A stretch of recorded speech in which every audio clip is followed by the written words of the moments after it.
याद रखना, दूसरों से उम्मीद रखोगे तो हार जाओगे। दूसरों से उम्मीद रखोगे तो हार जाओगे। उम्मीद अगर खुद से रखोगे तो जीत जाओगे।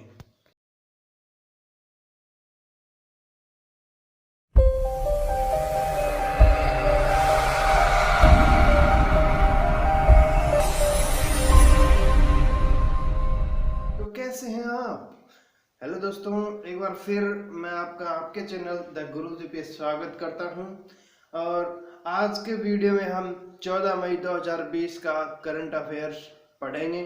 तो चलिए दोस्तों, आज शुरू करते हैं आज का करंट अफेयर्स। तो इसमें पहला प्रश्न हमारा, प्रधानमंत्री नरेंद्र मोदी ने 12 मई 2020 को रात 8 बजे देश के नाम अपने संबोधन में कोरोना वायरस के कारण उपजे आर्थिक हालात को सुधारने हेतु देश के लिए कितने लाख करोड़ रुपए की घोषणा की है?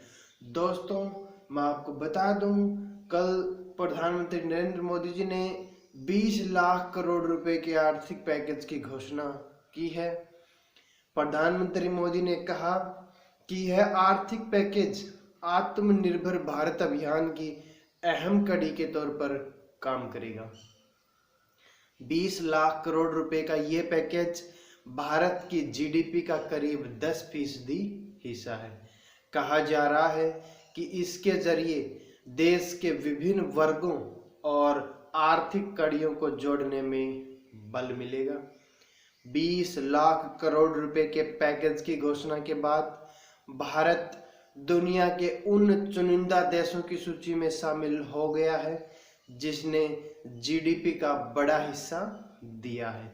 दोस्तों, यदि आप चैनल पे नए हैं और अभी तक आपने चैनल सब्सक्राइब नहीं किया है तो आप क्या कर रहे हैं? रेड वाले बटन पे क्लिक कीजिए और अभी सब्सक्राइब कर डालिए।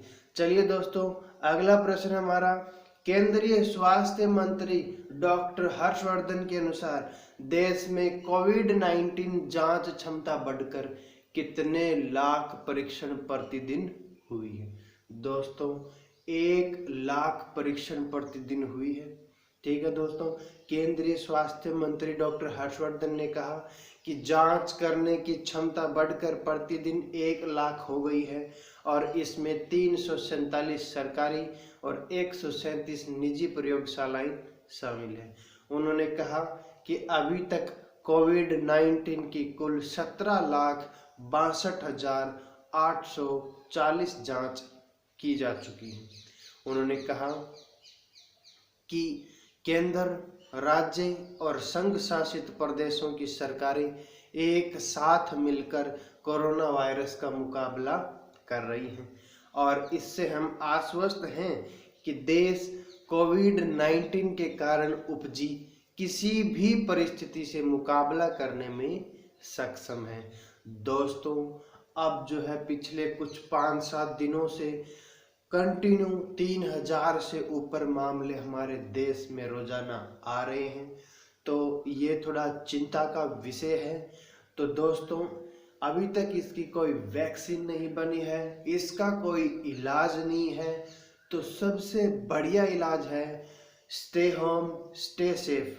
तो आप घर पे रहें और सुरक्षित रहें, लेकिन पढ़ना ना छोड़ें, सीखना ना छोड़ें, वो आप कंटिन्यू करते रहें। अगला प्रश्न है दोस्तों, हाल ही में किस देश ने रविंद्रनाथ टैगोर की 159वीं वर्षगांठ के उपलक्ष्य में तेल अवीव की सड़क का नाम बदलकर टैगोर स्ट्रीट किया? तो दोस्तों, ये किया है इजराइल ने। इजराइल ने रविंद्रनाथ टैगोर के 159वें जन्म जयंती के मौके पर अपनी एक सड़क को उनका नाम दिया है। टैगोर के 159वें जन्म जयंती के मौके पर उन्हें सम्मान देने के तौर पर इजराइल ने ऐसा किया है।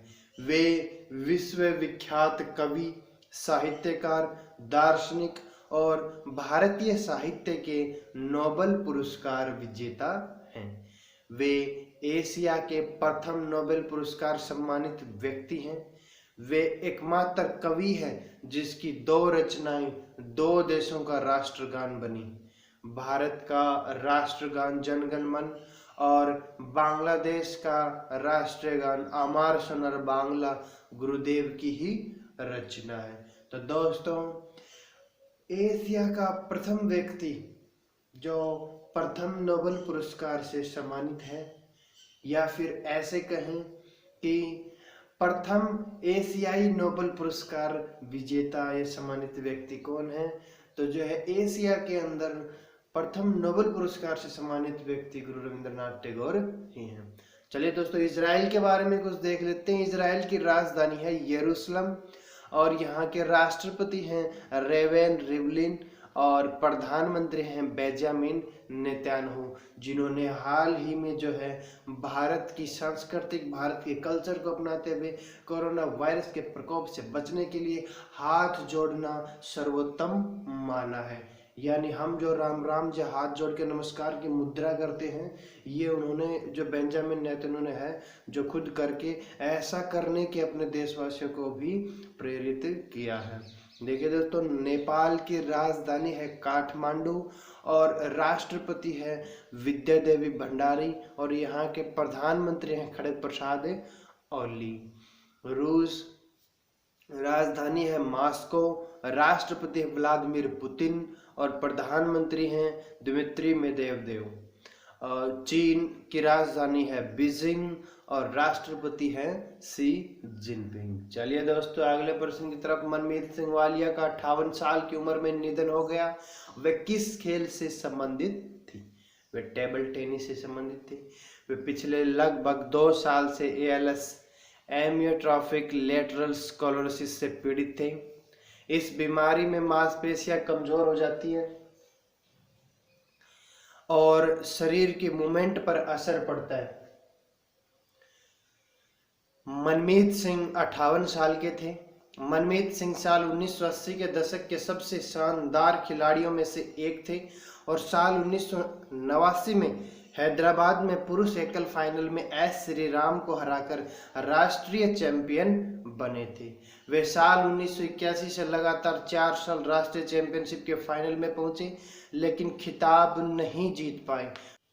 देखिए दोस्तों, खेल और खिलाड़ियों की संख्या, कबड्डी, वाटर पोलो, इनके अंदर जो है 7 होते हैं खिलाड़ी। टेबल टेनिस के अंदर 1 या 2 खिलाड़ी होते हैं। फुटबॉल, क्रिकेट या हॉकी में 11 खिलाड़ी होते हैं। बेसबॉल में 9 होते हैं और रग्बी फुटबॉल के अंदर 15 खिलाड़ी होते हैं। दोस्तों, मैं आपको बता दे रहा हूँ, टेबल टेनिस जो है कहाँ का राष्ट्रीय खेल है, कबड्डी कहाँ का राष्ट्रीय खेल है और बेसबॉल कहाँ का राष्ट्रीय खेल है। देखिए दोस्तों, फुटबॉल क्रिकेट जो है ये बहुत जगह के हैं और हॉकी जो है भारत और पाकिस्तान का राष्ट्रीय खेल है। कबड्डी बांग्लादेश का राष्ट्रीय खेल है। टेबल टेनिस कहाँ का राष्ट्रीय खेल? अगर आप वीडियो कंप्लीट देख रहे हैं तो मेरे को ये बात कमेंट में जरूर बताएं कि टेबल टेनिस जो है कहाँ का राष्ट्रीय खेल है। चलिए दोस्तों, अगला प्रश्न है। हाल ही में नवीन और नवीनीकरणीय ऊर्जा मंत्रालय MNRE में सचिव पद का कार्यभार निम्न में से किसने संभाला? तो ये जो पद है सचिव का, मुख्य इंदु शेखर चतुर्वेदी ने संभाला है। इंदु शेखर चतुर्वेदी ने नवीन एवं नवीनीकरणीय ऊर्जा मंत्रालय MNRE में सचिव का पदभार संभाल लिया है। चतुर्वेदी झारखंड कैडर के 1987 बैच के IAS अधिकारी हैं और उन्होंने आनंद कुमार का स्थान लिया है। आनंद कुमार संस्कृति मंत्रालय में सचिव बनाए गए हैं। MNRE सचिव बनने से पहले इंदु शेखर चतुर्वेदी झारखंड सरकार में जलवायु परिवर्तन विभाग, पर्यावरण और वन मंत्रालय में अतिरिक्त मुख्य सचिव और अतिरिक्त सचिव थे। वह झारखंड सरकार और केंद्र सरकार में विभिन्न पदों पर काम कर चुके। अगला प्रश्न देखिए दोस्तों, भारत सरकार की प्रमुख सामाजिक सुरक्षा योजना अटल पेंशन योजना ने हाल ही में कितने साल पूरे कर लिए? तो दोस्तों, इस योजना ने 5 साल पूरे कर लिए हैं। इस योजना की शुरुआत 9 मई 2015 को की गई थी। यह योजना विशेष रूप से असंगठित क्षेत्र के श्रमिकों पर केंद्रित है। अटल पेंशन योजना में शामिल होने के लिए न्यूनतम आयु 18 वर्ष और अधिकतम आयु 40 वर्ष निर्धारित की गई है। इस योजना के तहत अब तक 2.23 करोड़ श्रमिकों को पेंशन के दायरे में लाया जा चुका है। यह योजना भारत की तेजी से बढ़ती हुई जनसंख्या चुनौतियों के समाधान के लिए अभी भी प्रासंगिक है। दोस्तों, कोविड-19 के कारण देश भर में लागू किए गए लॉकडाउन के मद्देनजर गांधी शांति पुरस्कार 2020 के लिए नामांकन प्राप्त करने की अंतिम तिथि कितने तारीख तक बढ़ा दी गई? दोस्तों, ये 15 जून 2020 तक के लिए बढ़ा दी गई है। इससे पूर्व वर्ष 2020 के लिए नामांकन प्राप्त करने की अंतिम तिथि 30 अप्रैल 2020 थी। उल्लेखनीय है कि यह पुरस्कार अहिंसा और अन्य गांधीवादी तरीकों के माध्यम से लाए गए सामाजिक, आर्थिक और राजनीतिक परिवर्तन के लिए प्रदान किया जाता है। प्रत्येक वर्ष प्रदान किए जाने वाले इस पुरस्कार के साथ 1 करोड़ रुपए की राशि और एक प्रशस्ति पत्र प्रदान किया जाता है।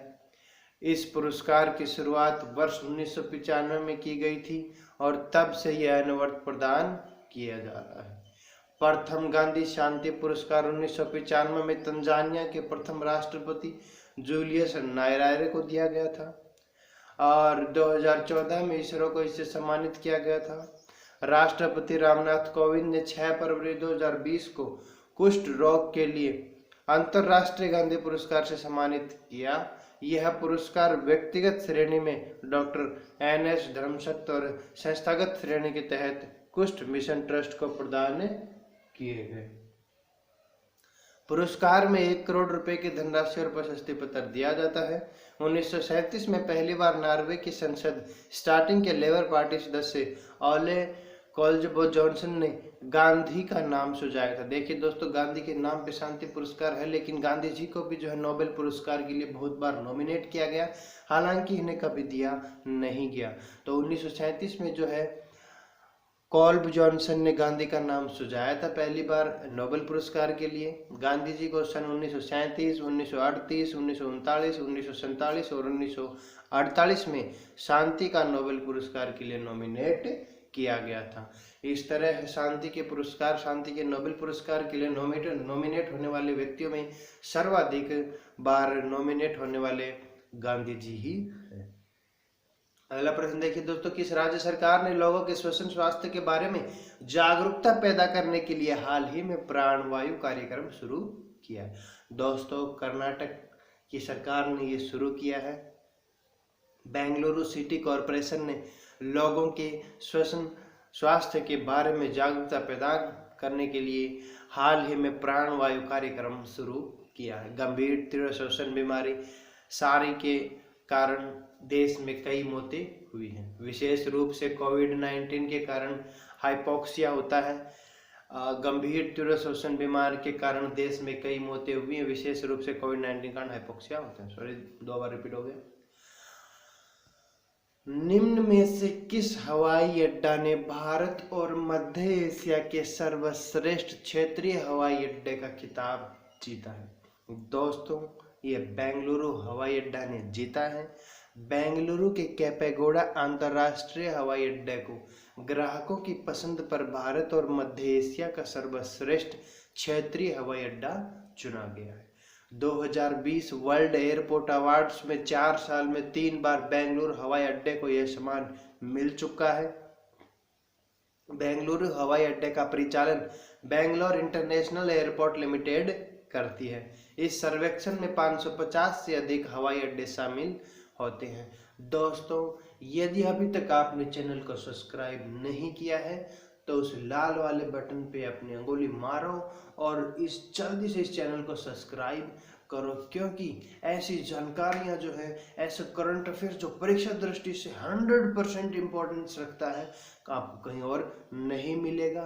तो दोस्तों, जल्दी से लाइक ठोकिए और कमेंट जरूर कीजिए। अगला प्रश्न हमारा, वंदे भारत अभियान का दूसरा चरण 16 मई से किस तारीख तक चलेगा? दोस्तों, 22 मई तक चलेगा। कोरोना वायरस वैश्विक महामारी के चलते देश से बाहर विदेशों में फंसे भारतीयों को वंदे मातरम मिशन के तहत वापस लाया जा रहा है। इस मिशन का दूसरा चरण 16 मई से 22 मई तक चलेगा। इसके तहत 31 देशों में फंसे भारतीयों को लाया जाएगा। इस दौरान 149 उड़ानों का संचालन किया जा सकता है। तो दोस्तों, इसी के साथ आज का करंट अफेयर्स हमारा यहीं खत्म होता है। कल हम एक नए दिन के साथ, एक नए सेशन के साथ आपके सामने फिर से आएंगे। तब तक के लिए जो है सत श्री अकाल, राम राम, थैंक यू दोस्तों, जय हिंद, जय भारत।